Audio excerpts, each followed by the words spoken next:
سلام و خوش اومدی به چنل مهران زد 22. بچه امروز میخوام درباره کپچر کارت یعنی مدلاش و کارایی و خوبیایی که داره و بدیایی که داره و در کل درباره کپچر کارت و مشکل ساوند کپچرش یعنی انتقال دادن صدای یک کامپیوتر به کامپیوتر دیگر یا انتقال دادن صدای کنسولتون به OBS یا کامپیوتری که میخوایم باهاش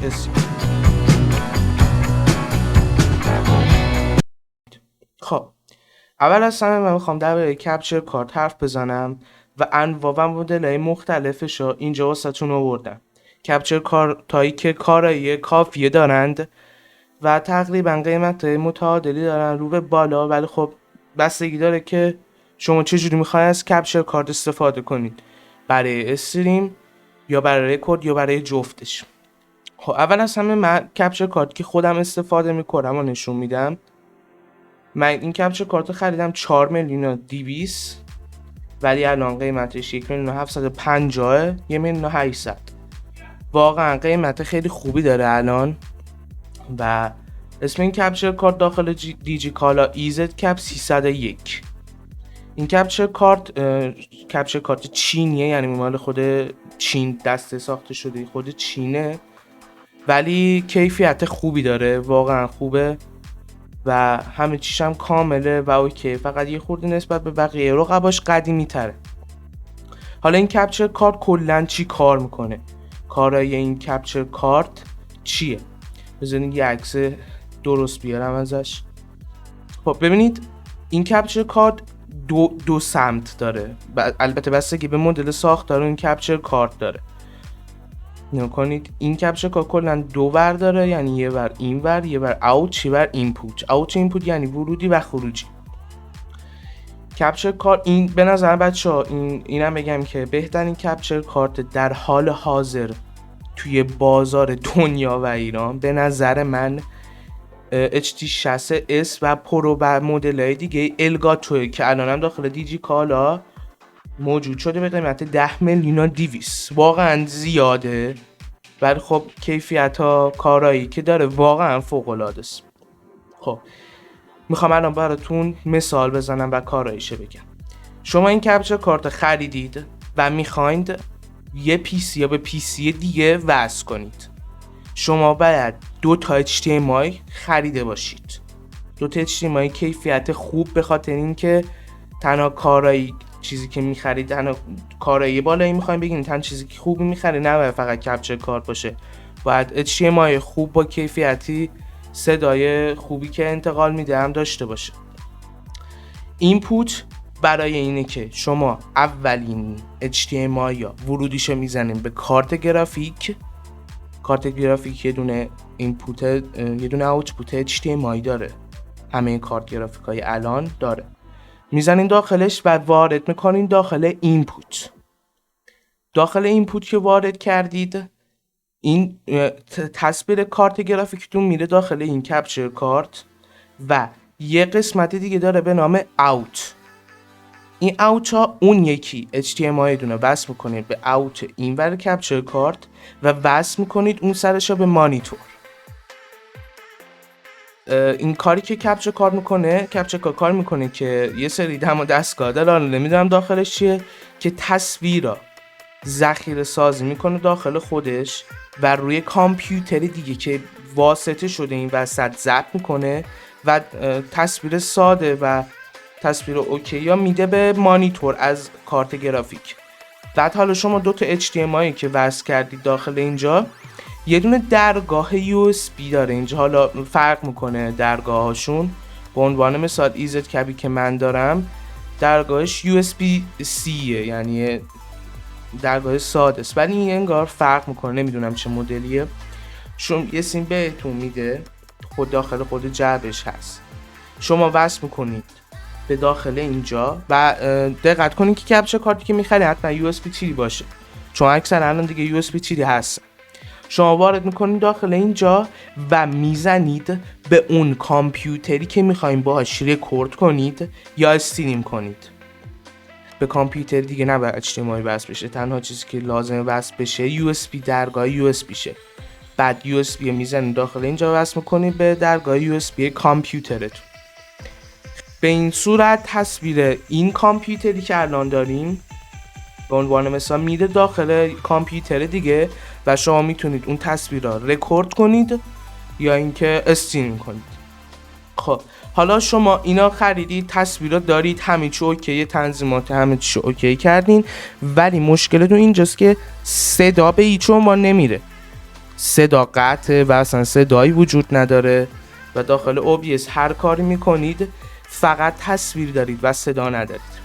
خب من هدف اصلیم از این ویدیو اینه که بهتون آموزش بدم که صدا رو چجوری کپچر کنید، به خاطر اینکه خودم به مدت 5-6 ماه زجر کشیدم و تا الان فهمیدم که باید چی کار کنم که با کیفیت خوب بدون نویز و بدون دیلی صدا بره. البته بدون دیلی رفتن صدا و تصویر بستگی به کپچر کارتتون داره. ایزد کبی که من دارم یکم کیفیت صدا رو بد میده، یکم تصویر رو کیفیتش بد میده، ولی HT60 الگاتو به هیچ عنوان این مشکل‌ها را نداره. بقیه مدل هم هستن ولی خب من پیشنهاد نمی کنم، یعنی که نسبت به قیمتشون بعضیشون خوب هستن. مثلا به عنوان مثال اگه میخوایم برای اول کار شروع کنید به استریم کردن یا رکورد کردن با کپچر کارت، این کپچر کارت خوبیه، میشه ازش استفاده کرد. ولی خب شما میخوایم 515,000 تومان بدید، خب چرا نه 1,750,000 بدید که مثلا این کپچر کارت گرفته باشین. ولی اگه مشکل مالی زیادی دارید ببخشید همین کپچر کارت بخرید اوکی، چون این کار همین کاری که این میکنه را HT60 میکنه، ایزد کپ میکنه و خیلی دیگه. خیلی مدل هست که روش تبلیغات 4K Ultra HD این چرت پرتا رو زده، ولی هیچ کدومشون به HT60 الگاتو نمیرسه. هیچ کدوم این مدل ها. از پیشنهاد من برای خرید اگر پول زیادی در دست بارتون دارید اینه که این کپچر کارت رو بخرین، چون فوق العاده است. داخل نظرش هم میتونید ببینید خیلی خوب. اینم نوشته موجود کنید چون قبلا ناموجود بود. خب حالا مشکل ساوند کپچر، یه مشکل فوق العاده بزرگ که مثل یه حریرای هیوج میفته، بهتون میترسید و میگید وای کپچر کارت من خرابه. وای نه، هیچ مشکلی کپچر کارتتون نداره. میخوام راهکاری که من زدم از اولش تا الانش رو بهتون یاد بدم که هر کدوم رو دوست داشتید انجام بدید. اولین کاری که من میکردم چی بود؟ بذارید من اینو قطعش کنم. میرفتم داخل اینترنت و پلاگین OBS NDI یا سرچ میکردم. OBS NDI یه دونه پلاگینه که میتونید از طریق لوکال نتورک یا نیوتک بدید تصویری و صدا رو انتقال بدید از یه PC به PC دیگه و حتما کاری هم به خوردن اینترنتتون نداره، اصلا اینترنت رو نمیخوره، فقط یه رابط میشه به عنوان مثال که صدای این PC از طریق این OBS بره روی OBS بره روی این OBS. خب پس هیچ مشکلی برای نتورکی خریدید پیش نمیاد و فقط یه واسطه. خب حالا این OBS NDI چجوری کار میکنه؟ اول شما دانلودش میکنی، من قبلا دانلودش کردم، نصبش مراحلش همه بلدن، انجام میدید، یه دانلود کوچیک داره دانلود میکنه و شما حتما بعدش بر کامپیوترتون ری استارت کنید تا این گزینه فعال بشه. حالا چیزایی که میخواد چیه OBS NDI؟ حتما شما باید OBS تون روی سیستم گیمتون و روی سیستمی که باش میخواین استریم یا رکورد بکنید فعال باشه و باز باشه. حالا باید چی کار کنید؟ داخل قسمت تولز این بالا یه گزینه میاد اینجا به نام NDI پلاگین و شما اینو میزنید. برای فعال ساز شدنش گزینه اول اون اوتپوت ستینگ گروپ باکسشه، یعنی اینکه پرویو نمیدونم دقیقاً چی کار میکنه ولی فکر کنم برای کپچر کردن گروهی باشه، نمیدونم حالا دقیقش. من از این استفاده میکردم. شما این تیکا فعال میکنید و یه اسم براش میزنید به عنوان مثال لول یا هر چیز دیگه ای. وقتی این گزینه رو فعال میکنید هر چیزی که داخل اینجاست، هر چیزی که روی این صفحه دارید و اینجا هست کپچر داده میشه روی این سیستم و هر کار جالبش اینجاست که هر کاری شما اینجا بکنید انجام داده میشه روی اون OBSی که داخل اونجاست. به عنوان مثال من اینجا دارمش،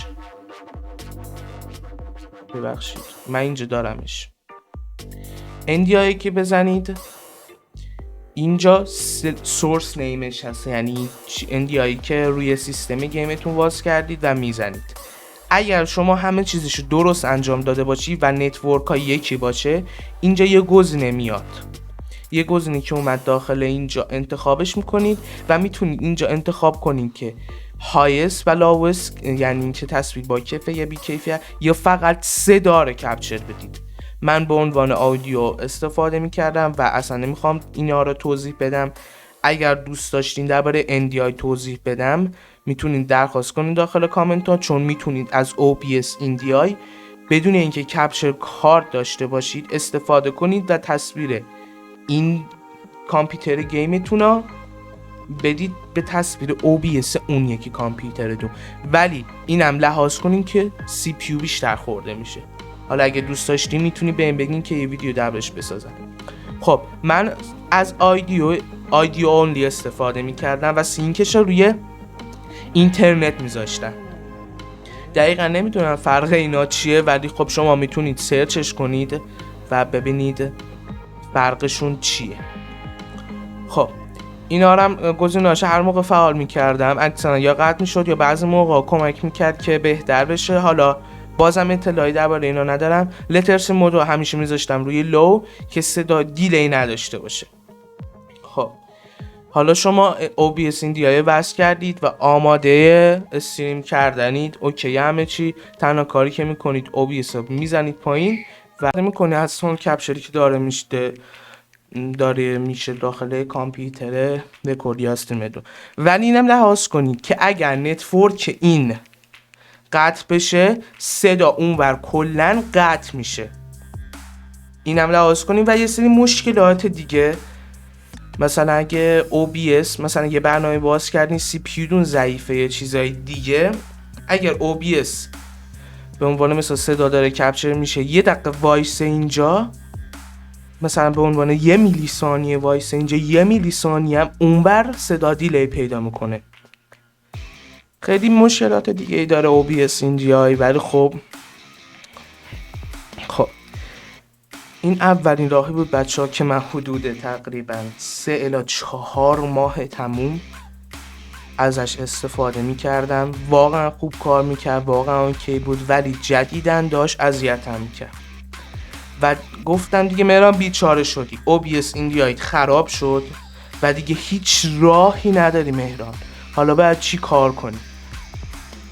راه دومی که من کلی گشتم داخل اینترنت، کلی کار کردم، یه جوری انقدر سرش کار کردم که میتونم بگم مهران مهندس صدا.